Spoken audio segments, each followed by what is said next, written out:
Muhtemel Aşk yeni bölümünde neler olacak? Defne'nin her şeyi hatırlayıp Kadir'i süründüreceği bölümleri heyecanla bekleyenler videomuzu beğensin, sayımızı görelim. Dizimizin yeni bölümünde Defne geçirdiği kaza sonrası apar topar hastaneye kaldırılacak. Kadir ve Tolga ise Defne'ye bir şey olacağı korkusuyla büyük bir endişe içinde onu bekleyecek. Neyse ki korkulan olmayacak ve Defne'ye ciddi bir şey olmayacak. Ancak tam her şey yoluna giriyor derken yaz dizilerinin o meşhur klişe senaryosu devreye girecek ve Defne bir hafıza kaybı yaşayacak. Çünkü Defne gözlerini açtığı anda yaşadığı son olayları, Kadir'le arasındaki kırgınlığı ve kendisine söylenen ağır sözleri hatırlamayacak. Bu süreçte Defne, Kadir'le evli olduğunu sanacak. Kadir ise Defne'nin kendisini kocası olarak görmesi karşısında ne yapacağını bilemeyecek. Bir taraftan Defne'ye gerçekleri anlatması gerektiğini düşünecek. Diğer taraftan uzun zamandır özlediği o yakınlığı yeniden görünce bu anların bitmesini istemeyecek. Bana göre Kadir bir süre gerçekleri söylemekle söylememek arasında kalacak ve sonunda bu oyunun devam etmesine izin verecek. Çünkü Defne'nin hafıza kaybı Kadir için kısa süreliğine de olsa geçmişte yaptığı hataların üzerine örten bir fırsata dönüşecek. Fakat bu mutluluk çok uzun sürmeyecek. Kadir'in asıl sınavı Defne geçmişi hatırladığı zaman başlayacak. Burada Defne'nin aslında rol yapıyor olma ihtimali de bulunuyor. Kadir'i cezalandırmak için hiçbir şeyi hatırlamıyormuş gibi davranması kağıt üzerinde mümkün. Ancak ben gerçekten hafıza kaybı yaşayacağını düşünüyorum. Defne bir süre son dönemde yaşadığı kötü olayları hatırlamayacak. Fakat ilerleyen süreçte özellikle Kadir'in en mutlu olduğu ve artık her şey düzeldi diye düşündüğü bir anda yaşananların Defne'nin gözünün önünden film şeridi gibi geçeceğini düşünüyorum. Kadir'in söylediği o kötü sözleri kendisini ne kadar kırdığını ve yaşadığı hayal kırıklığını bir anda hatırlayacak. İşte o an Defne'nin Kadir'e karşı içi yeniden öfkeyle dolacak. Hatta bu öfkenin birkaç sahnelik basit bir kırgınlık olarak geçiştirileceğini de düşünmüyorum. Defne bu kez Kadir'i kolay kolay affetmeyecek. Ancak o noktaya gelene kadar kısa da olsa Defne ile Kadir'in uzun zamandır görmek istediğimiz sahnelerini göreceğiz. Defne'nin Kadir'i kocası olarak görmesi ikili arasında hem romantik hem de komik anların yaşanmasına neden olacak. Kadir de bir taraftan bu yakınlığın tadını çıkarmak isterken diğer taraftan Defne'nin her şeyi hatırlama ihtimali nedeniyle sürekli tedirgin olacak. Çünkü son bölümlerde ikili arasında sürekli kırgınlık, yanlış anlaşılma ve tartışma izledik. Hafıza kaybıyla beraber kısa süreliğine de olsa daha sıcak ve eski günleri hatırlatan sahneler göreceğiz. Fakat biz bütün gerçekleri bildiğimiz için bu mutluluğun altında yaklaşan büyük yüzleşmenin gerilimi de olacak. Burada bir parantez açmak istiyorum. Son bölümün ardından diziyi izleyen birçok insanın Kadir'e ciddi anlamda öfkelendiğini gördük. Buna ben, arkadaşlarım ve dizinin yorumlarında gördüğüm izleyiciler de dahil. Kadir'den bir hayli nefret edilmiş durumda ve bence bu konuda izleyici haksız değil. Kadir Defne'ye kızabilir, onunla ilgili hayal kırıklığı yaşayabilir, kırılabilir, hatta bir süre ondan uzaklaşmak isteyebilir. Bunların hepsi anlaşılır şeyler. Ama Defne'ye söylediği sözlerin kabul edilir bir yanı yok. Özellikle Defne'nin zaten kendisini değersiz hissettiği bir dönemde Kadir'in bu kadar ağır konuşması izleyicinin Kadir'e bakışını ciddi şekilde değiştirdi. Bu yüzden Kadir'in bundan sonra sadece özür dileyip hiçbir şey olmamış gibi devam etmesi bana göre yeterli olmayacak. Tolga da yeni bölümde yaşananlara ve Kadir'in Defne'ye söylediklerine kızacak. Defne'nin bunca şeye rağmen hafızasını kaybettikten sonra Kadir'i kocası olarak görmesi Tolga'yı bir kez daha hayal kırıklığına uğratacak. Çünkü Tolga belki de Defne'nin artık Kadir'den uzaklaşacağını düşünürken bir anda onların yeniden yakınlaştığını görecek.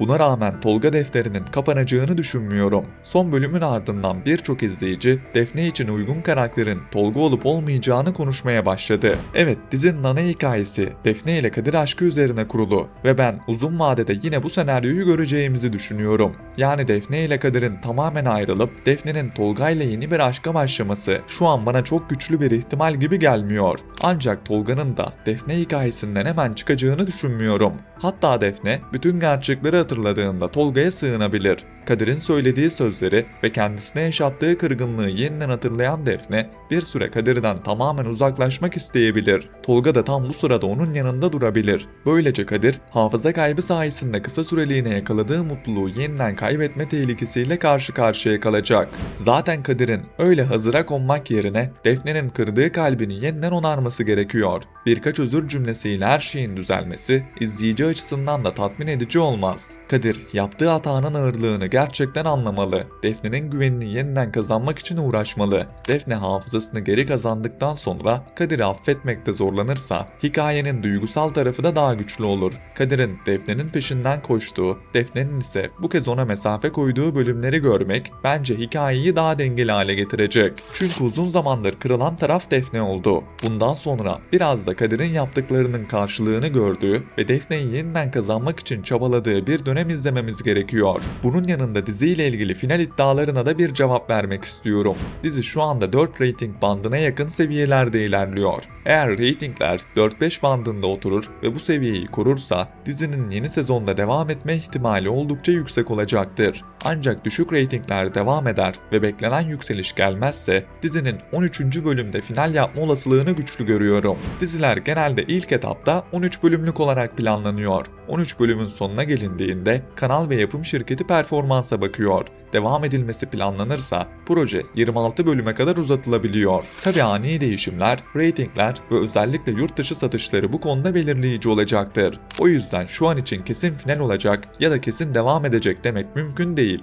Ancak dizinin hikayesine baktığımızda konusunu şu ana kadar sıkmadan uzatabildiğini görüyoruz. Tam izleyici bazı olayların tekrar ettiğini ve hikayenin yavaşladığını düşünmeye başlıyor derken Defne'nin hafıza kaybı devreye giriyor. Bu sayede yeni bölümde hem komik hem de romantik anlar göreceğiz. Sonrasında Defne gerçekleri hatırlayacak ve bu kez Defne ile Kadir arasında ciddi bir ayrılık göreceğiz. Ardından Kadir'in Defne'yi yeniden kazanmak için çabaladığı, ikilinin tekrar yakınlaşmaya başladığı ve geçmişte kalan bazı sırların ortaya çıktığı bir dönem başlayabilir. Bu nedenle konunun birkaç bölüm içinde tamamen tıkanacağını düşünmüyorum. Bunun yanında yan karakterlerin de hikayeye önemli bir katkısı var. Dizi sadece Defne ve Kadir üzerinden ilerlemiyor. Tolga'nın hikayedeki yeri, diğer karakterlerin yaşadıkları ve özellikle Levent tarafı diziyi canlı tutuyor.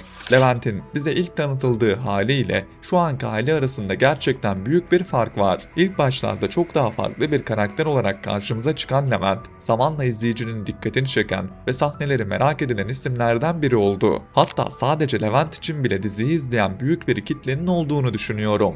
Yan karakterlerin izleyicide bu kadar karşılık bulması da dizinin devam etme ihtimalini güçlendiren önemli detaylardan biri. Bundan dolayı yurt dışı satışları ve reytinglerin durumuna göre dizinin devam etme olasılığını yüksek görüyorum. Eğer reytingler 4-5 bandına yerleşir ve yurt dışı satışları da iyi giderse yeni sezonda muhtemel aşkı izlemeye devam edebiliriz. Ancak reytingler beklenen seviyeye çıkmazsa 13. bölüm ihtimali masada kalacaktır. Şimdilik hikaye tarafında dizinin elinin güçlü olduğunu düşünüyorum. Özellikle Defne'nin hafıza kaybı, Kadir'in bu durum karşısında yaşayacağı ikilem, Tolga'nın yeniden devreye girmesi ve Defne gerçekleri hatırladıktan sonra başlayacak büyük hesaplaşma önümüzdeki bölümlerin temposunu ciddi şekilde yükseltecek.